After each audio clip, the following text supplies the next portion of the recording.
In today's video, I'm going to show you exactly how to insert hyperlinks in PowerPoint 2013 step by step. Adding hyperlinks to your presentation is a powerful way to make your slides interactive, professional, and easy to navigate. Whether you want to link to a website, another slide, a file on your computer, or even an email address, PowerPoint 2013 makes the process simple once you know where to look. If you find this tutorial helpful, make sure to hit the like button and subscribe to the channel for more easy-to-follow software guides. Now, let's get started. First, open your PowerPoint 2013 presentation and navigate to the slide where you want to insert the hyperlink. Hyperlinks can be added to text, images, shapes, or even objects, but in this example, we'll focus on adding a hyperlink to text. Start by dragging your mouse over the text you want to turn into a hyperlink. Click at the beginning of the word or sentence, hold down your left mouse button, and drag across the text until it's fully highlighted. Make sure only the exact text you want clickable is selected.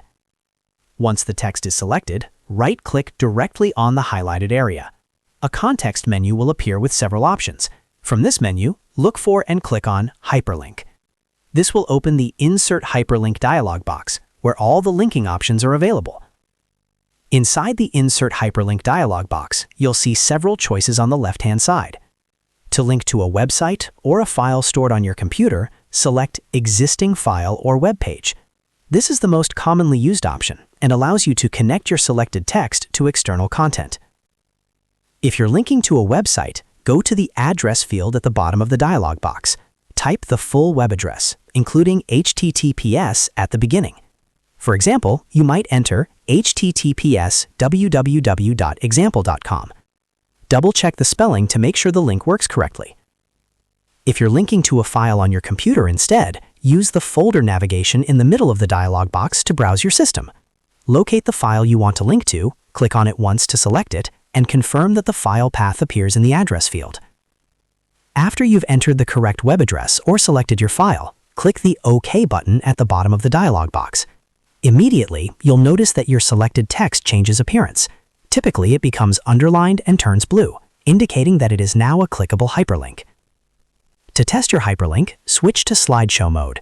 You can do this by clicking the Slideshow tab at the top and selecting From Current Slide. Once in presentation mode, hover your mouse over the hyperlink text. Your cursor should change to a hand icon. Click on the text and it should open the website in your browser or the selected file on your computer. If the link doesn't work, exit the slideshow, right-click the hyperlink text again, and choose Edit Hyperlink to correct the address or file path. And that's it. You've successfully inserted a hyperlink in PowerPoint 2013. As you can see, it only takes a few clicks. Select your text, right-click, choose Hyperlink, select Existing File or Web Page, enter your address or choose your file, and click OK. This simple feature can make your presentations far more interactive and engaging. If this tutorial helped you, don't forget to like the video and subscribe to the channel for more PowerPoint tips and software tutorials just like this. Thanks for watching, and I'll see you in the next video.